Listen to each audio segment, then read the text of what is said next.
Hi everyone, today I'm going to show you how I make my newest summer obsession, tomato jam. Now I know tomato jam isn't a new concept. I've had some good friends send me jars over the years, but I just this year realized how easy it is to make. It's really just a few ingredients and a little bit of time and not very much technique. It's pretty easy. So I figured let's show you all how I make it. So let's get to it. Like I said, it's just a few ingredients. And so what we're going to do is we're going to start with a shallot. Now, a lot of tomato jam recipes out there I've seen call for onion, and you could use that, but I am in love with a shallot because I think that a shallot gives you the very best of both worlds of garlic and onion. It's got a little bit of punch like the garlic without being too overly assertive, and you get a little bit of sweetness like an onion, and they're just great and I love them. So we're just going to take this shallot. Now in my Dutch oven here I have about a tablespoon of olive oil, and that is heating up. I like to cook my shallot down a little bit before we put all the other ingredients in, just to start getting the flavors going and their sugars caramelizing. And this is just a rough chop. You don't have to be too fancy with it. Now I just put all my trimmings in my garbage bowl, but it's really not a garbage bowl today. I'm going to toss all of this in my vegetable bag that's in my freezer, and to see what I do with that, you should watch my video around making Instant Pot stock, which I will link below. So we're going to get this going. And you can hear that starting to sizzle a little bit. I have this on medium heat, and we'll let this start sauteing. Now I don't really want to get a ton of color on this, so I'm going to watch it and see if that starts to brown a little bit, turn down the heat. I'm also going to add my salt in now, and this is going to help bring out some of the flavor, or some of the juices of the shallot, which will help start breaking it down and getting it sort of all nice and sweet. So that's 1 teaspoon of kosher salt. Let me give this a little stir.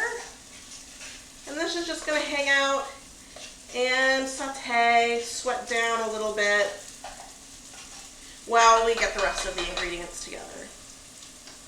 So next we have tomatoes. Now this is a great time of year for tomatoes. This is a great recipe to use a bounty of tomatoes if you're a gardener. I am not. I do not have a green thumb, but you can find amazing tomatoes everywhere, at the grocery store, at your farmer's market. So what I'm going to do is quarter these, and I'm going to just cut that little edge off where the stem side is to core it. And then we'll rough chop the rest of these. You don't have to be too fancy with it. This is going to be a jam.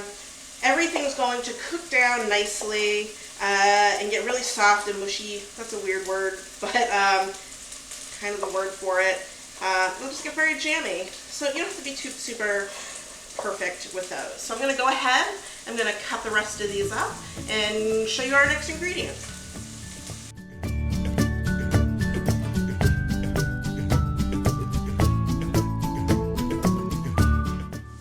Okay, so we have our tomatoes. This is just about 2 pounds. This recipe is scaled for 2 pounds of tomatoes. This is a little over. That's not going to be that big a deal. I'm going to put these in my garbage bowl, which also can go into my vegetable bag in the freezer. The next ingredient we're going to use is a chipotle chili pepper. So this recipe has a little bit of a Southwest flair. The reason I really like tomato jam in general is I think it's endlessly customizable. You could add any kind of spice mix your heart desires, go on a total global adventure into any area of the world depending upon the spice mix you use. And I just really felt like I wanted a little spice, spice, a little heat. I tend to really love Southwest flavors. So I chose this. I like a chipotle pepper, which is, I get in the cans in the grocery store. They're packed in this really flavorful sauce that you can also use, and we'll use a little bit of the sauce as well as the chipotle pepper in this recipe. One can lasts forever in the fridge. One chipotle pepper has a good amount of heat. It's not going to blow your socks off, but it adds a nice spice, but I tend not to use more than about one in most recipes because that's the spice level I like. The great thing about these peppers is they're preserved so nicely in that sauce. You open a can, put it in a little container, airtight container, they last forever. So that's what this is. This is my little container from my fridge that I've had. It was really a pantry ingredient for me. And we're just gonna mince this up really fine. And again, this really doesn't matter so much about being perfect with it because it's just going to melt in to the jam as the jam cooks. So we have our 2 pounds of tomatoes, our chipotle pepper. For this recipe, if you want a little more heat, you could add another chipotle pepper. I don't know that I'd recommend that because I do think just one gives a good amount of spice and it doesn't mask the other flavors in the jam. But if you're a little bit more sensitive to heat, go with half of a chipotle pepper or maybe just the sauce that I'm going to put in, which I'll show you in a second. So we've got our shallots going and they've, reduced down a little bit. So we're going to start adding the rest of our ingredients. So we got our tomatoes going in here.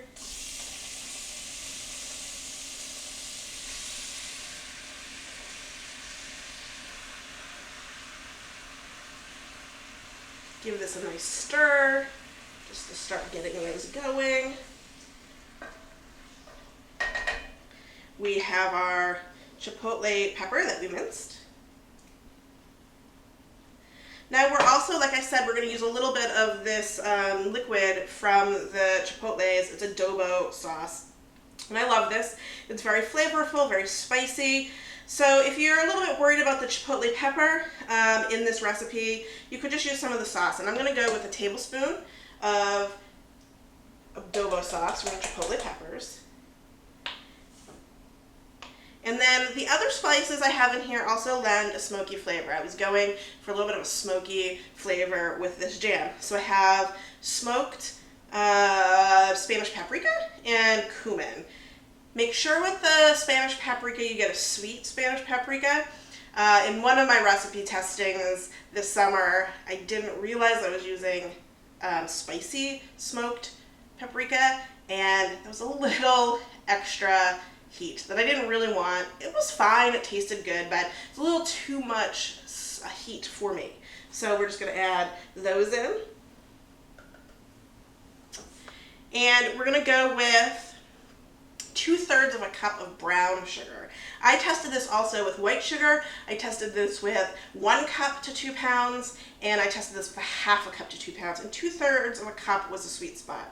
And I like the brown sugar because it adds a little bit of extra depth of flavor with that molasses that's in there. The 1 cup of sugar was really, really sweet. And that's not to say it wasn't a very delicious jam, but it masked a little bit of that tomato flavor.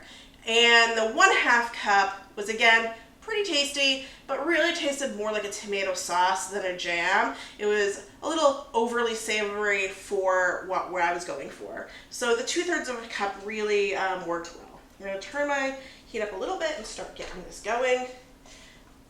Now what's going to happen is that the sugar and the tomato juice is going to start making this liquid.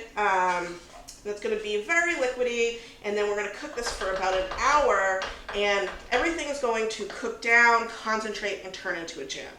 The last ingredient that we're going to add is a lemon. So we're going to zest the lemon and then use half of the lemon juice in this. And I just like to zest right into a pot. It's very easy, and the microplane is one of my favorite kitchen utensils because I use it for so many things. But I really love citrus zest in a lot of dishes, and so it is a utensil a kitchen tool that I use a ton. So we're just going to get the zest off here. You don't want to go all the way down to that white part. We're just looking for the yellow, which is going to have all that nice lemon flavor without the bitterness from the white pith.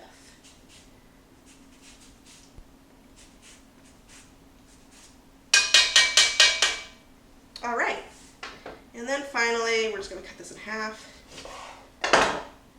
I'm going to use my handy little hand lemon juicer here.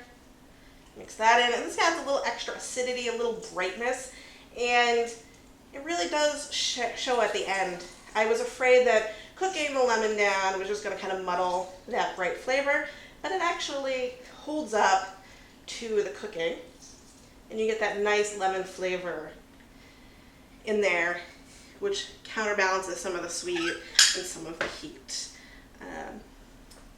All right.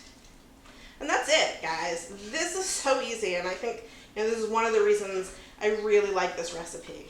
It's very easy. It takes only a few ingredients, most of which I have in my pantry at all times. You can use tomatoes really in any season. So right now, towards the end of summer, it's really great because, like I said, all of you gardeners out there with green thumbs, you probably have a bounty of tomatoes and you're trying to figure out what to do with it. So this is a great recipe to use those tomatoes. They're also inexpensive this time of year everywhere. But for the rest of the year, you can't really get fantastic tomatoes. Usually, I really like a Roma tomato or it's a plum tomato. They're the same thing. Those are pretty consistent all year round, but they're never super great.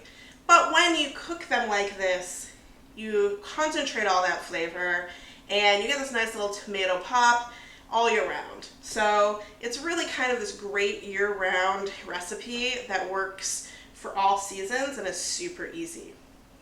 So we're just gonna let this cook. I'm gonna put it on medium, let it come to a nice simmer, and simmer it for about an hour.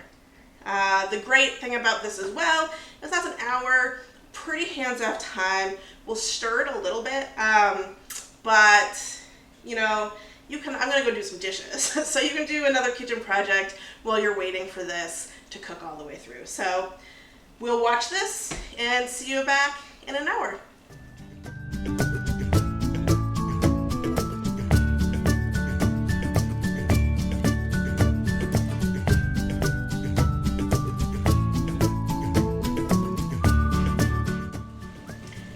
So we're back. The jam's been cooking for about an hour and it's getting really thick. And just towards the end of cooking, I really like to kind of start mushing the tomatoes down, smashing them like you're going to smash that subscribe button, right? Smash them down so they kind of get less chunky, a little smoother. And you'll know you're done. You'll know the jam is done when it gets nice and thick. And when you pull your spoon across the bottom of the pan, it leaves a little trail and the jam doesn't immediately kind of come back together and fill that spot. So this is really good. This is about done. Just give it a couple more smashes. I'm going to shut this off. And so then what you're going to do is you're just going to move this to a pint-size mason jar, any airtight container you want for your fridge. You're going to put this into the fridge for several hours until it cools down, and it will get thicker and gel up a little bit more as it sits in the fridge. So that's really it. There's more in there, but I'm not going to make you watch me scoop this all out. So what to do with this jam? This is a jam that I made yesterday to just test the final recipe, and as you can tell, it's really, really thick and jammy. And to tell you the truth, this is great just on bread.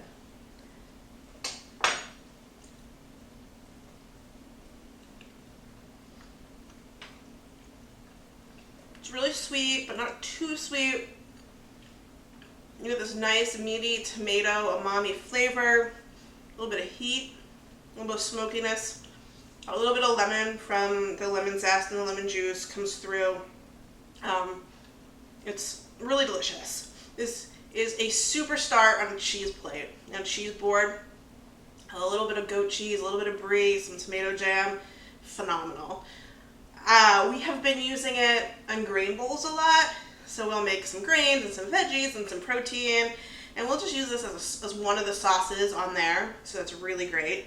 Sandwich spread, amazing. And tonight I'm going to try a recipe where I use a good chunk of this to make kind of a gourmet sloppy joe. So if that turns out well, I have real high hopes for it. I'll put that recipe on the blog. And I want to try and use this as well as a glaze for some roasted chicken or broiled fish. I think it would be really excellent. It has a little bit of a barbecue sense to it, so I think it would be really awesome with a roasted or grilled chicken just at the end. Glaze that on top, have that heat sort of caramelize it at the last minute, and I think that would be really tasty. I haven't tried it, but I think it'll work. So that's that. I hope you'll try this tomato jam. It is so easy. Be creative with it if you have some other flavor ideas. And if you like this video, please subscribe, hit that little bell button, like this, and let me know what else you'd like me to cook in the comments below.